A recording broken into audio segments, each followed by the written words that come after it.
Hello mga kapatid, welcome back po sa ating channel ay Facebook page pala. Ayan, namamali na tayo sa mga sinasabi natin dahil sa stress natin sa pagsagot sa mga sinasabi sa atin. Nakaka-stress, grabe.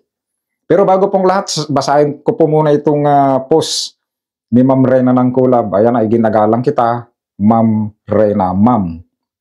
Ito yung post mo. Kasomar, lapag mo, 100K mo.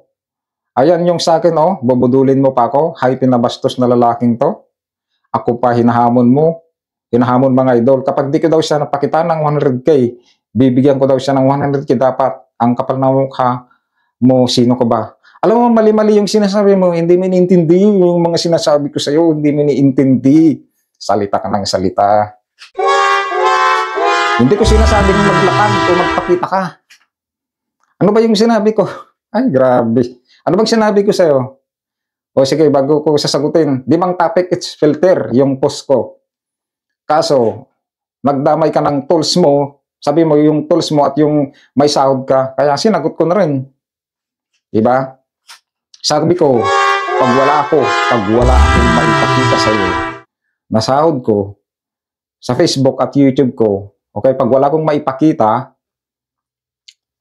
ako ang magbibigay sa'yo ng 100K. Naunawaan mo? At pag may maipakita naman ako sa'yo, sahod ko sa YouTube ko at Facebook page ko, ikaw ang magbibigay sa akin ng 100K. At yung 100K, nabibigyan mo sa akin, itutulong ko sa mahirap. Kung gusto mo, gagawan ko pa ng video. Yan yung sinabi ko sa'yo. Balikan mo yung video ko. Wala akong sinasabi sa'yo na maglapag ka. Period. Kaya yung sinasabi mo na yan, nagsisinungaling ka na naman na sinabi kong maglapag ka eh. Napapakitaan kita. Ano bang purpose mo nagpakita ka ng cash na 100 daw? 100K ba yan? Ano bang purpose mo para magyabang ka sa mga followers mo para mas lalo na naman silang maniniwala sa'yo? Damn! Yan ba yung purpose mo? Para magyabang, ganun ba? Ngayon, inaamon mo kong maglapag. Meron akong ilalapag sa'yo, pero ito lang yung ipapakita ko sa'yo. Ito, wala ako sa Pilipinas, ma'am. Nandyan sa Pilipinas yung Bangko de Oro ko. Wala po, hindi ako makapag-withdraw para ipakita ko sa'yo yung 100K ko. At nandito tayo sa Canada. So ito lang yung may papakita kong pera ko sa'yo, Ito. Oops! Yan. Ito lang yung pera natin. Ito. Ano to? Yan. 20 pesos. Yan yung pera ko. 100 pesos.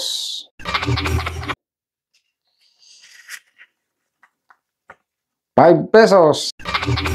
Baka wala ka yan. Nung kupong-kupong pa yan. 5 pesos, Oops. Yung 5 pesos na mas luma. Tapos 2 pesos. Yan lang yung pera ko. Na piso. Naipanganak ka ba na, naipanganak ka na ba nung mayroon tong piso yung papel? Panahon pa ito ni dating Pangulong Ferdinand Marcos. Yan. Yan lang yung pera ko.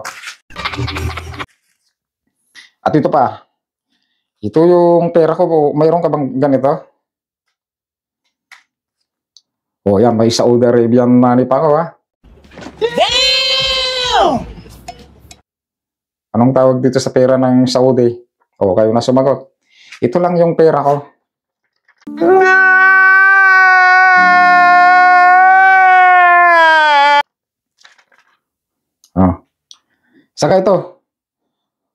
Saka ito yung pera ko. Ito lang. Ito lang yung hawak ko kasi hindi ako naghahawak ng dollar talaga. Oh my God! Kasi ito ang ginagamit ko. Ito yung ginagamit ko. Hindi ko papakita yung yung number nung pag may makuha ng mga hacker, patay tayo. Ito yung gamit ko. Yan. Hindi ako naghahawak kasi baka malaglag kasi nalaglagan ako dati ng cash. Kaya dito sa Canada, hindi uso yung cash, puro debit. Oh, ito yung, ano, oh, yan. Oy, nahulog na. Ngayon, ito lang yung naipon ko na pera ko, mama. Oh, ito lang. Hindi ko naipon pala to, parang itinatabi-tabi ko lang. Oops, yan lang. Yan lang. Oh,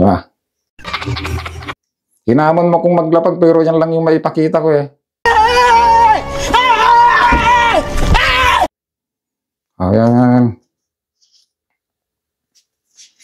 Oh, ayan.